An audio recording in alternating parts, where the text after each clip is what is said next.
বাদশাহ মামুনুর রশিদের একজন উজির, নাম হলো তার ঈসা বিন মূসা। গভীর রজনীতে প্রাসাদের ছাদে বসে বসে স্ত্রীর সাথে প্রেমালাপ করতেছে। স্ত্রীকে বলে, স্ত্রী আমার, তাকে দেখো আসমানের চাঁদটা কত সুন্দর। স্বামী বলে, স্ত্রী বলে, হ্যাঁ হ্যাঁ স্বামী আমার, আসলেই আসমানের চাঁদটা সুন্দর।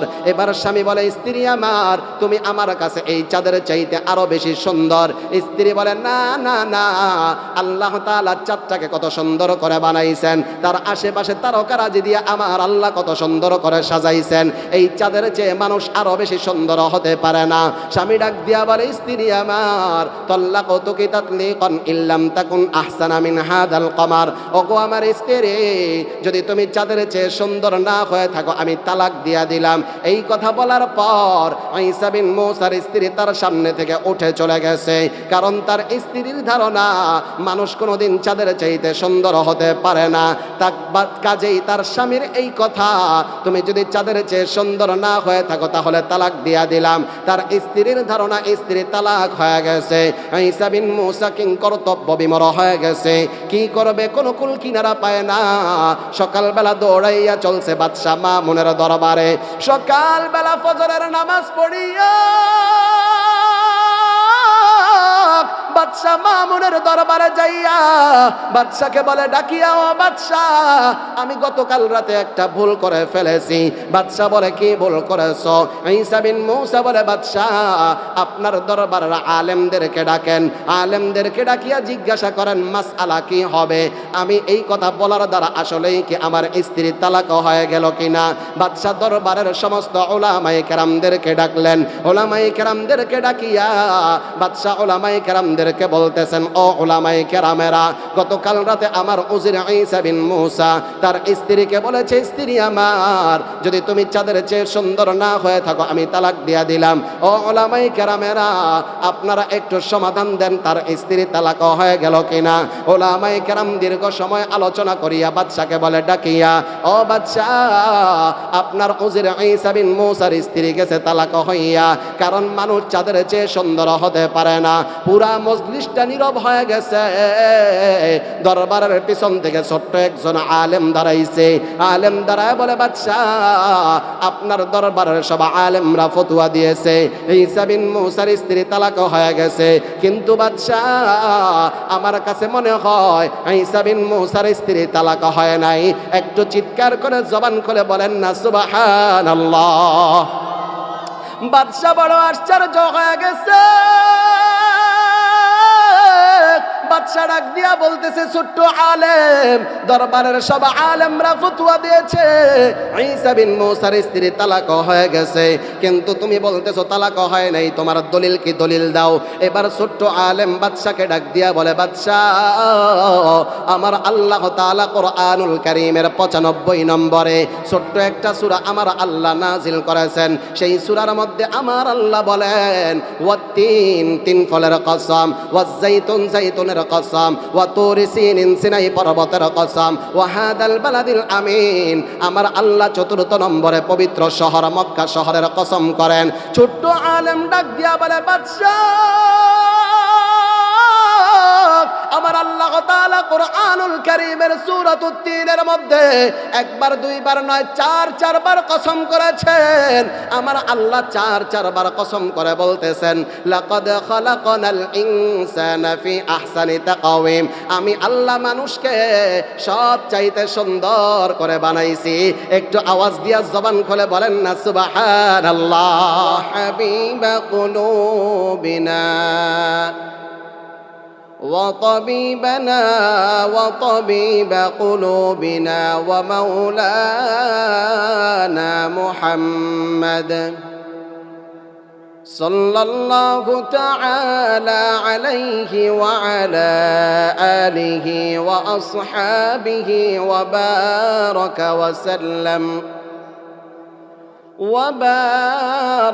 وسلم تسليما كثيرا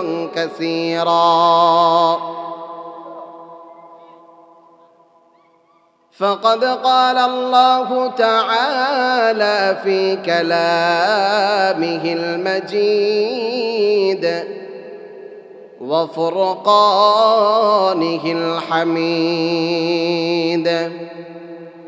وإذا قرئ القرآن فاستمعوا له وأنصتوا لعلكم ترحمون.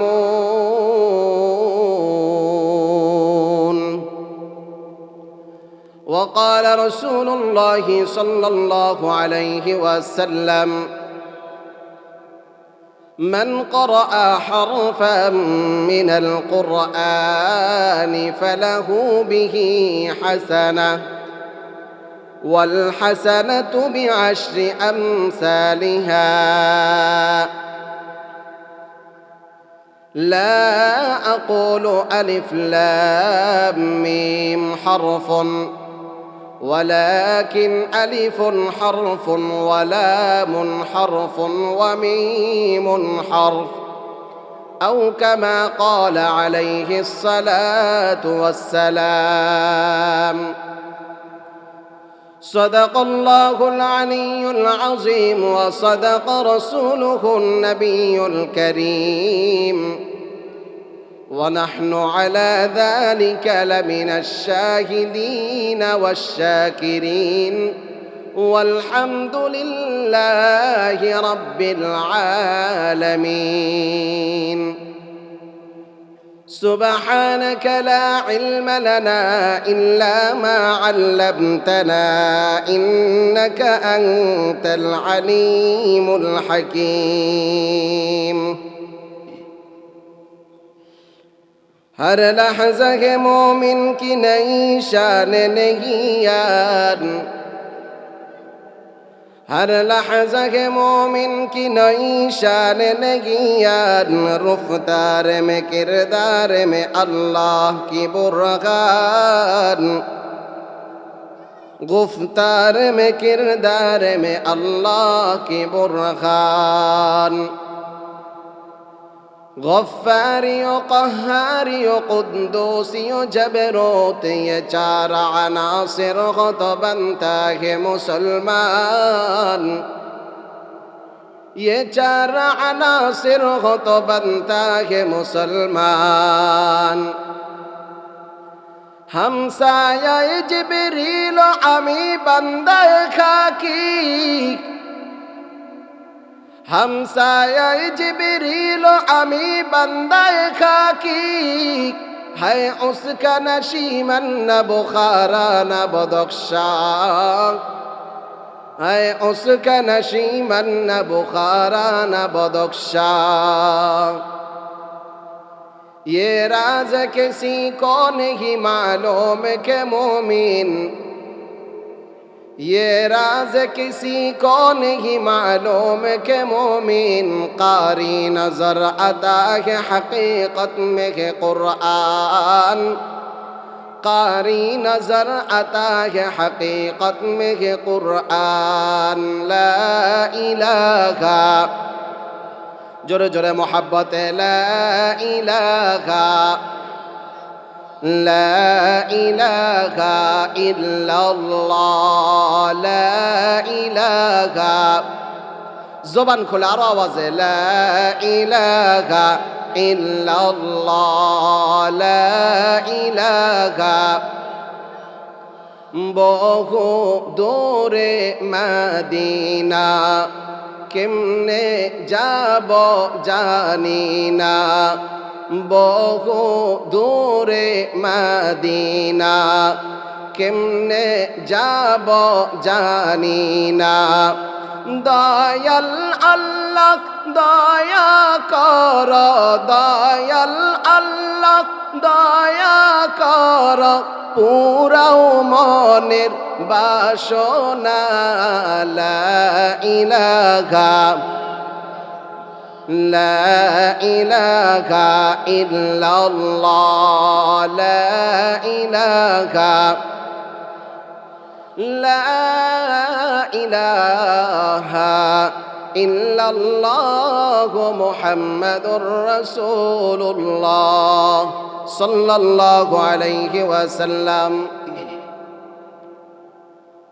মদিনাতুল উলুম মাদ্রাসার হাফেজ ছাত্রদের পাগড়ি প্রদান উপলক্ষে ষষ্ঠ ওয়াজ ও দোয়ার মাহফিলের সম্মানিত সভাপতি উস্তাজুল আসাতিজা শেখুল কুররা হযরত মাওলানা হুসাইন আহমদ সাহেব হাফিজাহুল্লাহ খলিফা সুলতান আহমদ নানুপুরি রহমতুল্লাহি আলাই এবং মাগরিব থেকে আসা পর্যন্ত আলোচনা করেছেন হযরত মাওলানা মুফতি আবু হানিফ আন-নোমানী সাহেব দামাত বারাকাতুহুম। আরও উপস্থিত আছেন আজকের মাহফিলের সম্মানিত প্রধান বক্তা আমার উস্তাজ, আমার সেরে তাজ, বাংলাদেশের অন্যতম ওয়াইজ, বিশিষ্ট ইসলামী চিন্তাবিদ, মুফাসসির কোরআন মুফতি আবু তাহের আল মাদানী সাহেব দামাত বারাকাতুহুমুল আলিয়া। স্টেজে উপস্থিত মুআজ্জাজ মুহতারাম মুকাররম উলামায়ে কেরাম, সামনে উপবিষ্ট মুসল্লিয়ানে আযম, পর্দার আড়ালের মা ও বোনেরা এবং অত্র মাদ্রাসার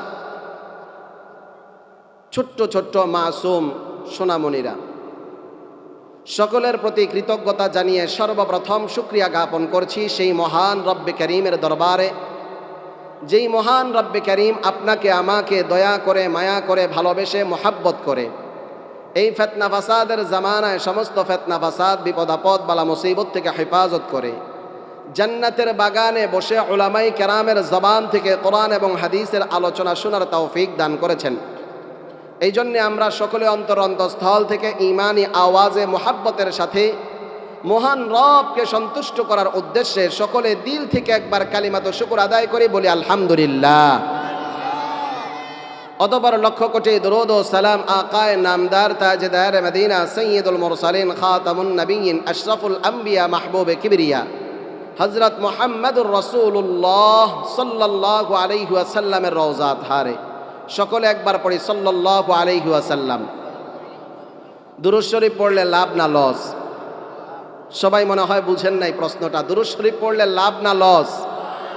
লাভ। কেমন লাভ? নবী পাক সাল্লাল্লাহু আলাইহি ওয়াসাল্লাম বলেন, মান সাল্লা আলাইয়া ওয়াহিদাতান সাল্লাল্লাহু আলাইহি আশরা মাররা, যেই ব্যক্তি আমি নবীর উপর একবার দুরূদ পড়বে। বলেন তো দুরূদ পড়ব কতবার? নবীজি বলেন, যেই ব্যক্তি আমি নবীর উপর একবার দুরূদ পড়বে আল্লাহ তাআলা তার উপর 10 বার রহমত নাজিল করবেন। সুবহানাল্লাহ বলেন। এই জন্য দুরূদ পড়লে লাভ না লস? আরেকবার জবান খুলে সকলেই পড়ি সাল্লাল্লাহু আলাইহি ওয়াসাল্লাম। সামনে রমজান মাস আসতেছে, আপনারা আপনাদের মসজিদের খতিব সাহেবের কাছ থেকে একটা গুরুত্বপূর্ণ হাদিস শুনবেন। নবী পাক সাল্লাল্লাহু আলাইহি ওয়াসাল্লামের এক সাহাবী হযরত কাআব ইবনে উজরা রাদিয়াল্লাহু তাআলা আনহু বলেন যে নবীজি একদিন জুমার মিম্বারের প্রথম সিঁড়িতে পা রেখে বললেন আমিন, দ্বিতীয় সিঁড়িতেও পা রেখে বললেন আমিন, তৃতীয় সিঁড়িতেও পা রেখে বললেন আমিন। জুমার নামাজের পরে সাহাবায়ে কেরাম জিজ্ঞাসা করলেন, ইয়া রাসূলুল্লাহ, আপনাকে তো কোনোদিন এইভাবে জুমার মিম্বারের সিঁড়িতে পা রেখে আমিন বলতে দেখলাম না, শুনলাম না, আজকে আপনি কেন আমিন বললেন? সম্মানিত হাজরিন, আসলে আমার সময় খুব শর্ট, কথা বলতে হবে অনেক, এই জন্য একটু দ্রুত বলবো, মনোযোগ দিয়ে শুনবেন তো ইনশাআল্লাহ। সাহাবায়ে কেরাম জিজ্ঞাসা করলেন, ইয়া রাসূলুল্লাহ, আপনাকে তো কোনোদিন এইভাবে জুমার মিম্বারের তিনও সিঁড়িতে পা রেখে আমিন বলতে শুনি নাই, দেখি নাই, আজকে আপনি কেন আমিন বললেন? নবীজি সাহাবীদেরকে ডাক দিয়া বলে, সাহাবীরা শোনো, আজকে আমি যখন জুমার মিম্বারের সিঁড়িতে উঠবো, আল্লাহ তাআলা রাঈসুল মালাইকা, ফেরেশতাদের সরদার জিবরাইলকে আল্লাহ পাঠায় দিছে। বলেন না সুবহানাল্লাহ। জিবরাইল আসিয়া 3 ব্যক্তির নামে বদদোয়া করেছে, আমি নবীজি আমিন আমিন বলেছি। একটু ভালোভাবে খেয়াল করেন, বদদোয়া করেছে রাঈসুল মালাইকা রূহুল আমিন, ফেরেশতাদের সরদার, ওহির ধারক বাহক আল্লাহ তাআলা যেই ফেরেশতার মাধ্যমে সবচাইতে দামি কাজ করিয়েছেন, ওই ফেরেশতা বদদোয়া করেছে আপনার আমার নবী দু জাহানের বাদশা রাহমাতুল লিল আলামিন নবী আমার আমিন আমিন বলেছে। এই বদদোয়া কবুল হওয়ার ব্যাপারে মনে হয় সন্দেহ আছে, কথা বলে না। এই বদদোয়া কবুল হওয়ার ব্যাপারে কোনো সন্দেহ আছে? জোরে বলেন না আছে? সাহাবায়ে কেরাম জিজ্ঞাসা করলেন, ইয়া রাসূলুল্লাহ, তাহলে জিবরাইল কোন 3 ব্যক্তিকে বদদোয়া করেছে? নবীজি বললেন, সাহাবীরা শোনো, এই বাচ্চারা দুষ্টামি করবা না, কেউ প্যান্ডেলের ভিতরে কোনো দুষ্টামি চলবে না, দুষ্টামি প্যান্ডেলের বাহিরে। সাহাবায়ে কেরাম জিজ্ঞাসা করলেন, ইয়া রাসূলুল্লাহ, তাহলে জিবরাইল আপনাকে কোন 3 ব্যক্তিকে বদদোয়া করেছে? নবীজি বললেন, শোনো, আমি যখন জুমার মিম্বারের প্রথম সিঁড়িতে পা রাখলাম, জিবরাইল বলে, ইয়া রাসূলুল্লাহ, ধ্বংস হোক আপনার ওই সমস্ত উম্মত যারা আপনার নাম শুনিয়াও আপনার উপর দুরূদ পড়লো না, আপনার আমার নবী বললেন আমিন। তাহলে এবার বলেন তো, নবীজির নাম শুনলে দুরূদ পড়ার দরকার আছে না নাই? দুরূদ পড়তে অনেক কষ্ট। সাল্লাল্লাহু আলাইহি ওয়াসাল্লাম বলেন না আরেকবার। 2 নম্বরে নবীজি ডাক দিয়া বলে, সাহাবীরা শোনো, 2 নম্বরে জিবরাইল আমাকে ডাক দিয়া বলে, ইয়া রাসূলুল্লাহ, ধ্বংস হোক আপনার ওই সমস্ত উম্মত যারা মা বাবাকে জীবিত পাইয়াও মা বাবাকে খুশি করে জান্নাত কামাই করতে পারলো না। আপনার আমার নবী বললেন আমিন। তাহলে যাদের মা বাবা জীবিত আছে, মা বাবাকে খুশি করার দরকার আছে না নাই? 3 নম্বরে জিবরাইল ডাক দিয়া বলে, ইয়া রাসূলুল্লাহ, ধ্বংস হোক আপনার ওই সমস্ত উম্মত যারা রমজান মাস পাইল। একটু আওয়াজ দিয়া বলেন তো, কোন মাস পাইল? আরো জোরে, কোন মাস পাইল? আর মাত্র 10 থেকে 12 দিন বাকি আছে। জিবরাইল ডাক দিয়া বলে, ইয়া রাসূলুল্লাহ, ধ্বংস হোক আপনার ওই সমস্ত উম্মত যারা রমজান মাস পাইয়াও আল্লাহ তাআলার কাছে দোয়া করে নিজের জীবনের গুনাহ খাতা মাফ করাইতে পারলো না। আপনার আমার নবী বললেন আমিন। সম্মানিত হাজরিন, সামনে রমজান মাস আসতেছে, যে কোনো বিনিময়ে হোক কোমরে গামছা বেঁধে নামতে হবে, আল্লাহর কাছে চোখের পানি ফালায়া জীবনের গুনাহগুলা মাফ করায় নিতে হবে। ঠিক না বেঠিক? একটু খেয়াল করে দেখেন, আল্লাহর কাছে গুনাহ মাফ করানো কি অনেক কঠিন? জোরে বলেন না কঠিন? আলোচনা অন্যদিকে চলে যায়। আপনাদেরকে ছোট্ট একটা ঘটনা শোনাই। বুখারী শরীফের মধ্যে এসেছে, মুসলিম শরীফের মধ্যে এসেছে, আল্লাহ পাকের এক বান্দা 99টা করেছে। বলেন তো কয়টা করছে? 99টা করার পরে তার মনের মধ্যে অনুশোচনা আসছে, আরে আমার তো তওবা করা দরকার। এই চিন্তা করে আল্লাহর বান্দা বাড়ি থেকে বের হয়ে গেছে। আপনাদেরকে আমি উদাহরণ দেওয়ার জন্য বলি, মনে করেন তার বাড়ি হলো পাইনাদি। তার বাড়ি কোথায়? উদাহরণ দেওয়ার জন্য বলি, মনে করেন তার বাড়ি হলো পাইনাদি। সে পাইনাদিতে থাইকা 99টা করার পরে তার মনের মধ্যে অনুশোচনা আসছে, আরে আল্লাহর কাছে তো আমার গুনাহগুলা মাফ করায় নেওয়া দরকার। এই চিন্তা করে পাইনাদি থেকে বের হয়ে গেছে। পাইনাদি থেকে বের হওয়ার পরে মৌচাক গেছে। মৌচাক যাওয়ার পরে একজন আবেদের সন্ধান পাইছে, যেই লোকটা আলেম নয়, আবেদ। তাকে জিজ্ঞাসা করতেছে, ভাই আমি জীবনে 99টা করেছি, আল্লাহর কাছে কি আমি মাপ পেতে পারি? ওই আবেদ ডাক দিয়া বলে, সে তো আলেম নয়, সে তো সঠিক জানে না। সে বলে, না, তুমি 99টা করেছো, আমার আল্লাহ তোমাকে কোনোভাবেই মাফ করবে না। ওই খুঁড়ি বেচারার মাথায় রক্ত উঠে গেছে, মেজাজটা খারাপ হয়ে গেছে, তরবারি দিয়া তাকেও তা করেছে। জোরে বলেন তো কয়টা হয়েছে? জোরে বলেন কয়টা? বেচারা বাড়ি থেকে বের হয়ে গেছে মনের মধ্যে অনুশোচনা নিয়ে, আল্লাহর দরবারে আমার গুনাহগুলা মাফ করায় নিতে হবে। আল্লাহর বান্দা এই চিন্তা করে বাড়ি থেকে বের হয়ে গেছে। 100টা করার পর আরেকটু সামনে অগ্রসর হয়ে একজন আলেমের সন্ধান পাইছে। ওই আলেমকে ডাক দিয়া বলে, হুজুর গো, আপনার কাছে আমি একটা বিষয় জানতে চাই। আলেম ডাক দিয়া বলে, ভাই কি বিষয় জানতে চাও বলো। এবার ওই বেচারা ডাক দিয়া বলে, হুজুর গো, আমি আমার জীবনে 100টা করেছি, আমি কি আল্লাহ তাআলার কাছে মাপ পেতে পারি? হুজুর বলতেছে, হ্যাঁ হ্যাঁ অবশ্যই, তুমি যদি খাঁটি দিলে তওবা করতে পারো, আমার আল্লাহ তোমাকেও মাফ করে দিবে। বলেন না সুবহানাল্লাহ। আল্লাহর বান্দা ডাক দিয়া বলে, হুজুর গো, আমাকে কোথায় যেতে হবে বলেন। ওই আলেম ডাক দিয়া বলে, ভাই তুমি যে এলাকার মধ্যে গুনাহ করেছো, ওই এলাকায় থাকতে পারবা না, ওই এলাকা থেকে তোমাকে বের হইয়া যাইতে হবে। আল্লাহর বান্দা এই চিন্তা করিয়া হুজুরকে বলে, হুজুর তাহলে কার কাছে যাব? এবার হুজুর বলতেছে, শোনো, ঢাকার মধ্যে আল্লাহ পাকের বড় একজন আলেম আছে, বড় একজন ওলি আছে, তার কাছে যাইয়া যদি খাঁটি দিলে তওবা করতে পারো, আমার আল্লাহ তোমাকে মাফ করে দিবে। বলেন না সুবহানাল্লাহ। আল্লাহর বান্দা ঢাকার দিকে রওনা হয়ে গেছে। মাঝ পথে আজরাইল উপস্থিত হয়ে গেছে। আজরাইল উপস্থিত হইয়া তার জানটাকে কবজ করে নিয়েছে। আমার নবী হাদিসের মধ্যে বলেন, উম্মত শোনো, আল্লাহ পাকের কোন বান্দা যখন মারা যায়, আজরাইল যখন কারো জান কবজ করে, ওই মানুষটা যখন জান্নাতি হয়, আমার আল্লাহ জান্নাতের ফেরেশতাদেরকে পাঠায় দেয়। জান্নাতের ফেরেশতারা আসিয়া একটা সুগন্ধিযুক্ত কাপড়ের মধ্যে তার জানটাকে নিয়ে আসমানের দিকে চলে যায়। আর ওই বান্দাটা যদি জাহান্নামী হয়, আল্লাহ তাআলা আযাবের ফেরেশতাদেরকে পাঠায় দেয়। তারা একটা দুর্গন্ধযুক্ত কাপড়ের মধ্যে জানটাকে নিয়ে আসমানের দিকে রওনা হয়ে যায়। আল্লাহর নবী বলেন, উম্মতেরা শোনো, আল্লাহ পাকের বান্দা 100টা করার পরেও আজরাইল যখন তার জানটা কবজ করেছে, আজরাইল জানটা কবজ করার পরে জান্নাতের ফেরেশতারাও আসছে, জাহান্নামের ফেরেশতারাও আসছে তার জানটাকে নেওয়ার জন্য। বলেন না সুবহানাল্লাহ। জান্নাতের ফেরেশতারা জাহান্নামের ফেরেশতাদেরকে ডাক দিয়া বলে, শুনো, আল্লাহর বান্দা 100টা করেছে, আল্লাহর বান্দা করার পরে তওবা করার অনুশোচনা এসেছে, তওবা করার জন্য বাড়ি থেকে বের হয়ে গেছে, কাজেই তার জানটা আমরা জান্নাতের দিকে নিয়ে যাইব। জাহান্নামের ফেরেশতারা বলে, না না না, আল্লাহর বান্দা মাত্র তওবা করার ইচ্ছা করেছে, এখনো খাটিয়ে দিলে তওবা করতে পারে নাই, তার জানটাকে আমরা জাহান্নামে নিয়ে যাইব। জান্নাতের ফেরেশতারা আর জাহান্নামের ফেরেশতারা তর্কের মধ্যে জড়ায় গেছে। আমার আল্লাহ আসমান থেকে ডাক দিয়া বলে, ফেরেশতারা শোনো, আমার বান্দা জান্নাতি হবে নাকি জাহান্নামী হবে আমি আল্লাহ ফয়সালা করে দিব। বলেন না সুবহানাল্লাহ। আমার আল্লাহ তাআলা ফেরেশতাদেরকে ডাক দিয়া বলে, ফেরেশতারা, আমার বান্দা পাইনাদি থেকে বের হয়েছে, আমার বান্দা ঢাকার উদ্দেশ্যে বের হয়ে গেছে, পাইনাদি থেকে ঢাকা পর্যন্ত একটা মাপ দাও। মাপ দেওয়ার পর যদি দেখো আমার বান্দা বেশি অর্ধেক পার হয়ে গেছে, তাহলে আমার বান্দা তওবার দিকে বেশি চলে গেছে, আমার বান্দার জন্য জান্নাতের ফয়সালা হয়ে যাবে।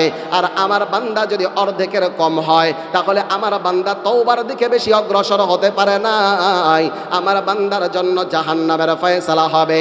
আল্লাহ তাআলা এই কথা বলিয়া ফেরেশতাদেরকে মাপামাপির কাজের মধ্যে লাগাইয়া আমার আল্লাহ ঢাকাকে ডাক দিয়া বলে, ঢাকা, তুমি আমার বান্দার কাছে চলে যাও। পাইনাদিকে ডাক দিয়া বলে, পাইনাদি, তুমি আমার বান্দা থেকে দূরে চলে যাও। ফেরেশতারা মাপ দিয়া দেখে আল্লাহর বান্দা ঢাকার দিকে বেশি চলে গেছে।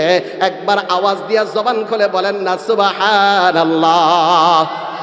আমার আল্লাহ তাআলা জান্নাতের ফেরেশতাদেরকে ডাক দিয়া বলে, জান্নাতের ফেরেশতারা, ফয়সালা হয়ে গেছে, আমার বান্দার জন্য জান্নাতের ফয়সালা করে দাও।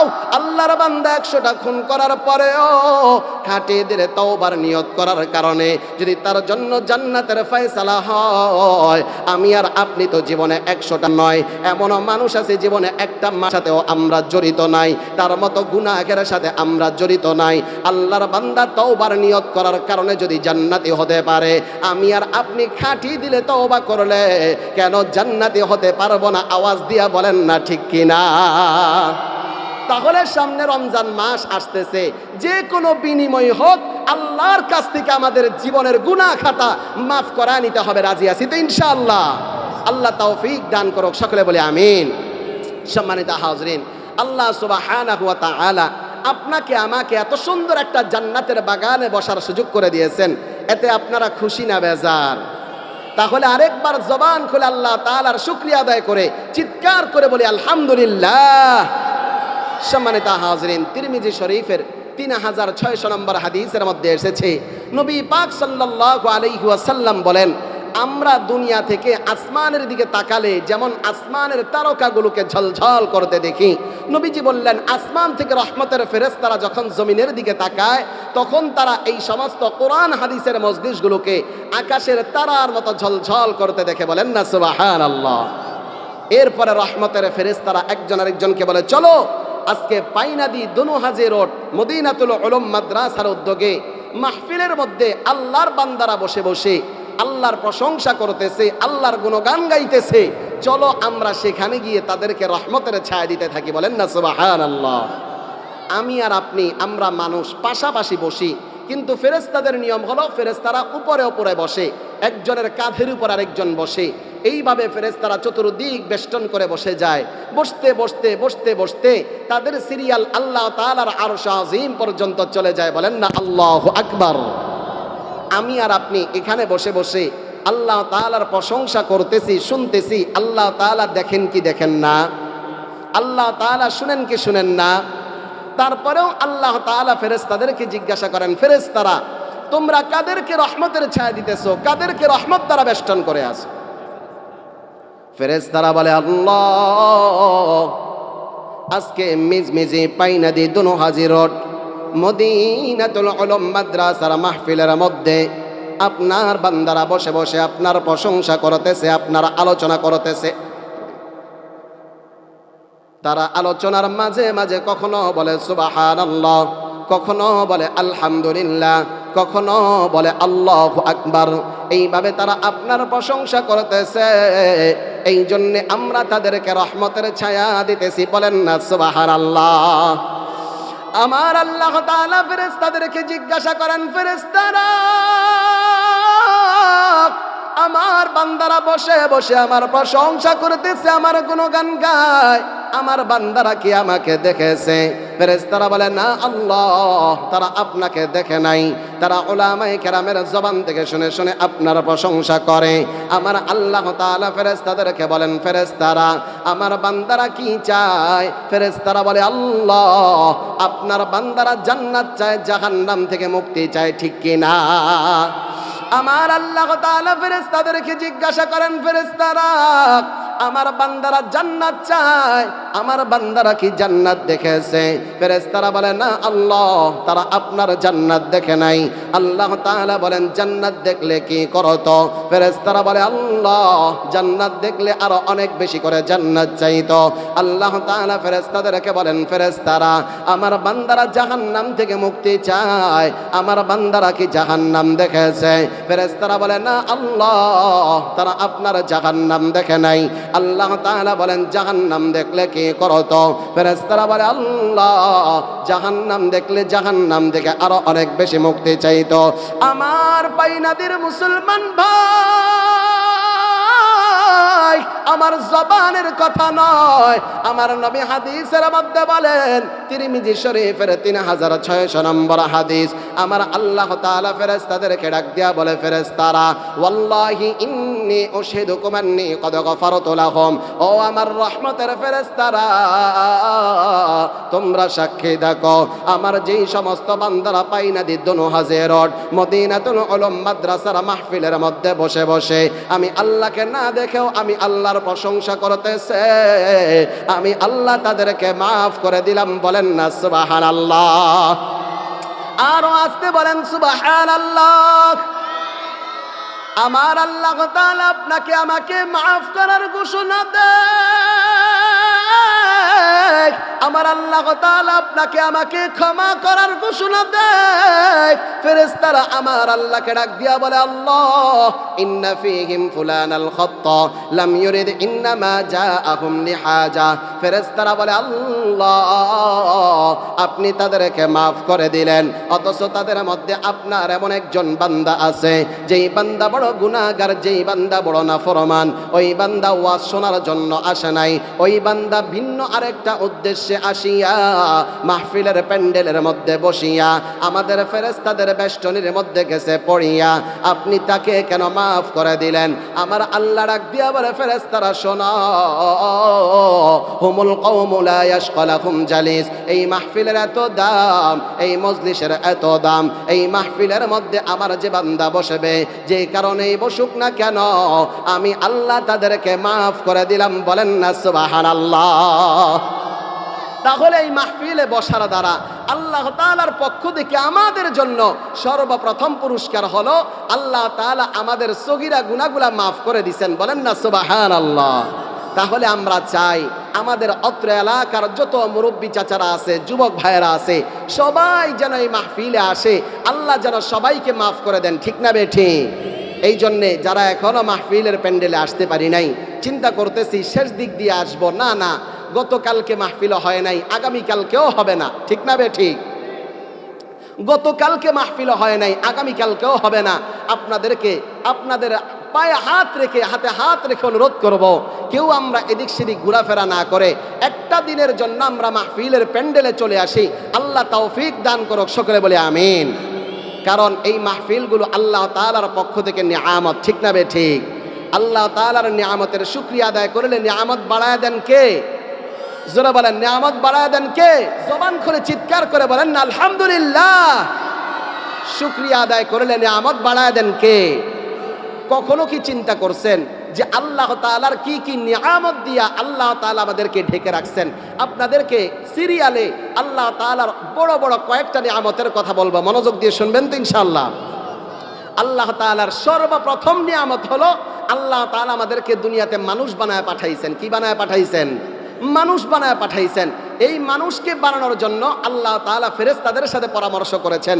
যেই কথাটা আল্লাহ তাআলা কুরআনুল কারীমের সূরাত বাকারার 30 নম্বর আয়াতের মধ্যে বলেন, وَإِذْ قَالَ رَبُّكَ لِلْمَلَائِكَةِ إِنِّي جَاعِلٌ فِي الْأَرْضِ خَلِيفَةً قَالُوا أَتَجْعَلُ فِيهَا مَن يُفْسِدُ فِيهَا وَيَسْفِكُ الدِّمَاءَ।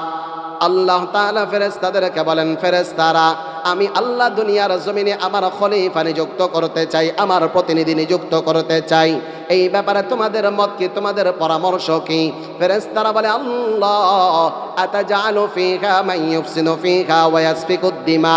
আয় আল্লাহ, আপনি দুনিয়ার জমিনে এমন জাতি কেন বানাবেন যারা দুনিয়ার জমিনে মারামারি করবে, ফিতনা ফাসাদ করবে, যারা দুনিয়ার জমিনে সামান্য সম্পদের জন্য ভাই ভাইয়ের মাথা ফাটাবে, যারা দুনিয়ার জমিনে সামান্য ক্ষমতার জন্য একজন আরেকজনকে রক্তাক্ত করবে, আপনি এমন জাতি কেন বানাবেন? ওয়া নাহনু নুসাব্বিহু বিহামদিকা ওয়া নুকদ্দিসু লাক। ফেরেশতারা বলে, আল্লাহ, আপনার যদি প্রশংসা বর্ণনা করতে হয় আমরা ফেরেশতারা তো আছি, আপনার যদি তাসবিহ পাঠ করতে হয় আমরা ফেরেশতারা তো আছি, আপনার যদি পবিত্রতা বর্ণনা করতে হয় আমরা ফেরেশতারা তো আছি, তারপরেও আপনি কেন মানুষ বানাবেন? আমার আল্লাহ তাআলা ফেরেশতাদেরকে ডাক দিয়া বলে, ফেরেশতারা, ইন্নী আ'লামু মা লা তা'লামুন। আমার ফেরেশতারা শোনো, আমি আল্লাহ যা জানি তোমরা তা জানো না। একবার আওয়াজ দিয়া বলেন না সুবহানাল্লাহ। আমার আল্লাহ তাআলা ফেরেশতাদের সাথে পরামর্শ করেছেন। ফেরেশতারা নিষেধ করার পরেও আমার আল্লাহ তাআলা আদম আলাইহিস সালামকে বানাইয়া আদম আলাইহিস সালামের বাসস্থান দিয়েছেন জান্নাতে। জান্নাতে দেওয়ার পর আলাইহিস সালামকে জান্নাতের সব নাজ নিয়ামতের নাম শিখায়া দিয়েছেন, কিন্তু ফেরেশতাদেরকে আমার আল্লাহ শিখান নাই, জানান নাই। একদিন ফেরেশতাদের মজলিসে আমার আল্লাহ তাআলা আদম আলাইহিস সালামকে ডাকিয়া আদম আলাইহিস সালামের সামনে সমস্ত ফেরেশতাদেরকে ডাক দিয়া বলে, ফেরেশতারা বলো তো জান্নাতের এই নিয়ামতের নাম কি? ফেরেশতারা বলে, সুবহানাকা লা ইলমা লানা ইল্লা মা আল্লামতানা ইন্নাকা আনতাল আলিমুল হাকিম। ফেরেশতারা বলে, আল্লাহ, জান্নাতের এই নিয়ামতের নাম তো আমরা জানি না। আমার আল্লাহ তাআলা আদমকে ডাক দিয়া বলে, আদম বলো তো জান্নাতের এই নিয়ামতের নাম কি? ওয়া আল্লামা আদামাল আসমাআ কুল্লাহা সুম্মা আরাদাহুম আলাল মালাইকা। আমার আল্লাহ আদম আলাইহিস সালামকে আগ থেকেই জানায় রাখছেন নিয়ামতের নাম কি। আদম আলাইহিস সালাম যখন বলে দিছে, আমার আল্লাহ ফেরেশতাদেরকে ডাক দিয়া বলে, ফেরেশতারা তোমরা সবাই আদমকে সিজদা করো। একবার আওয়াজ দিয়া বলেন না সুবহানাল্লাহ। আমার আল্লাহ তাআলা ফেরেশতাদেরকে সিজদা করাইয়া আমার আল্লাহ ফেরেশতাদেরকে বুঝায় দিছে, ফেরেশতারা শুনো, তোমরা আমাকে মানব জাতি বানাইতে নিষেধ করেছো, আমি শুধু বানাইয়াই ক্ষান্ত নয়, আমি আল্লাহ এই মানুষকে তোমাদের চাইতে আরো বেশি সম্মান দিয়েছি। আমার বাইনাদের মুসলমান আলোচনার দ্বারা বুঝতে পারলাম আমার আপনার রব, আমার আপনার আল্লাহ আপনাকে আমাকে বানাইয়া ফেরেশতাদের চাইতে সম্মান দিয়েছেন বাড়াইয়া। শুধু তাই নয়, আমার আল্লাহ আপনাকে আমাকে সব চাইতে সুন্দর করে বানাইছেন। শুধু তাই নয়, তিরমিজি শরীফের 3695 নম্বর হাদিস, আমার আল্লাহ তাআলা আসমান জমিনটা সৃষ্টি করার পর ফেরেশতারা আমার আল্লাহকে ডাক দিয়া বলে, আল্লাহ, আপনি এত সুন্দর করে আসমান জমিন বানাইছেন, আমরা আসমান জমিনটা একটু ঘুরে ঘুরে দেখতে চাই। আমার আল্লাহ বলে, যাও যাও ফেরেশতারা যাও। ফেরেশতারা দুনিয়ার জমিনে আসিয়া সারা পৃথিবীটা ঘুরিয়া ঘুরিয়া দেখিয়া আমার আল্লাহর দরবারে যাইয়া আমার আল্লাহকে বলে ডাকিয়া, ওগো আল্লাহ, আপনি তো দুনিয়ার মাটিটাকে সৃষ্টি করেছেন পানির উপর, পানির উপর মাটিটা এইভাবে দলতেছিল, আপনি এই মাটিটাকে স্থির করার জন্য পাহাড়কে পেরেক হিসাবে ব্যবহার করেছেন। ফেরেশতারা আমার আল্লাহকে ডাক দিয়া বলে, আল্লাহ, হাল মিন খালকিকা খালকিকা শাইউন আশাদ্দু মিনাল জিবাল। আমরা আপনার কাছে জানতে চাই আপনি কি ওই পাহাড়ের চাইতে শক্তিশালী করে আর কিছু বানাইছেন কিনা? আমার আল্লাহ বলে হ্যাঁ ফেরেশতারা, হ্যাঁ হাদিদ অর্থাৎ লোহাকে আমি আল্লাহ পাহাড়ের চাইতে লোহাকে শক্তিশালী করে বানিয়েছি। কারণ পাহাড় যত বড় হোক না কেন লোহা দ্বারা পাহাড়কে টুকরা টুকরা করা যায়। ফেরেশতারা বলে আল্লাহ হাল মিন খালকিকা শাইউন আশাদ্দু মিনাল হাদিদ, আপনি কি ওই লোহার চাইতে শক্তিশালী করে আর কিছু বানাইছেন কিনা? আমার আল্লাহ বলে হ্যাঁ ফেরেশতারা, হ্যাঁ আন্নার অর্থাৎ আগুনকে আমি আল্লাহ লোহার চাইতে আগুনকে আরো শক্তিশালী করে বানাইছি। কারণ আগুনের মধ্যে যখন লোহা দেওয়া হয় সময়ের পরিবর্তনে পানিতে পরিবর্তন হয়ে যায়। ফেরেশতারা বলে আল্লাহ হাল মিন খালকিকা শাইউন আশাদ্দু মিনান নার, আপনি কি ওই আগুনের চাইতে শক্তিশালী করে আর কিছু বানাইছেন কিনা? আমার আল্লাহ বলে হ্যাঁ ফেরেশতারা, হ্যাঁ আমি আল্লাহ আগুনের চাইতে শক্তিশালী করে বানিয়েছি পানিকে। কারণ আগুন যত বেশি হোক না কেন পানি দিলে মুহূর্তের মধ্যে ঠান্ডা হয়ে যায়। ফেরেশতারা বলে আল্লাহ হাল মিন খালকিকা শাইউন আশাদ্দু মিনাল মা, আপনি কি ওই পানির চাইতে শক্তিশালী করে আর কিছু বানাইছেন কিনা? আমার আল্লাহ বলে হ্যাঁ ফেরেশতারা, হ্যাঁ আমি আল্লাহ পানির চাইতে শক্তিশালী করে বানিয়েছি বাতাসকে। ফেরেশতারা বলে আল্লাহ হাল মিন খালকিকা শাইউন আশাদ্দু মিনার রিহ, আপনি কি ওই বাতাসের চাইতে শক্তিশালী করে আর কিছু বানাইছেন কিনা? আমার পাইনাদির মুসলমান একটু দিলের কানটা দিয়া শুনে যান। ফেরেশতারা আমার আল্লাহকে ডাক দিয়া বলে আল্লাহ হাল মিন খালকিকা শাইউন আশাদ্দু মিনাল জিবাল, আপনি কি পাহাড়ের চাইতে শক্তিশালী করে আর কিছু বানাইছেন কিনা? আমার আল্লাহ বলে লোহাকে লোহার চাইতে শক্তিশালী করে আর কিছু বানাইছেন কিনা? আমার আল্লাহ বলে আগুনকে আগুনের চাইতে শক্তিশালী করে আর কিছু বানাইছেন কিনা? আমার আল্লাহ বলে পানিকে পানির চাইতে শক্তিশালী করে আর কিছু বানাইছেন কিনা? আমার আল্লাহ বলে বাতাসকে। ফেরেশতারা বলে আল্লাহ হাল মিন খালকিকা শাইউন আশাদ্দু মিনার রিহ, আপনি কি ওই বাতাসের চাইতে শক্তিশালী করে আর কিছু বানাইছেন কিনা? আমার জবানের কথা নয়, আমার নবীর জবানের কথা। তিরমিজি শরীফের 3695 নম্বর হাদিস। আমার আল্লাহ তাআলা ফেরেশতাদেরকে ডাক দিয়া বলে ফেরেশতারা শোনো, আমার যেই বান্দা ডান হাতে দান করে তার বাম হাত চার পায় না, গোপনে গোপনে দান করে তার বাম হাত চার পায় না। আমার ওই বান্দার অন্তর আসমান জমিনের মধ্যে যা কিছু আছে সব চাইতে বেশি শক্তিশালী। একবার চিৎকার করে জবান খুলে বলেন না সুবহানাল্লাহ।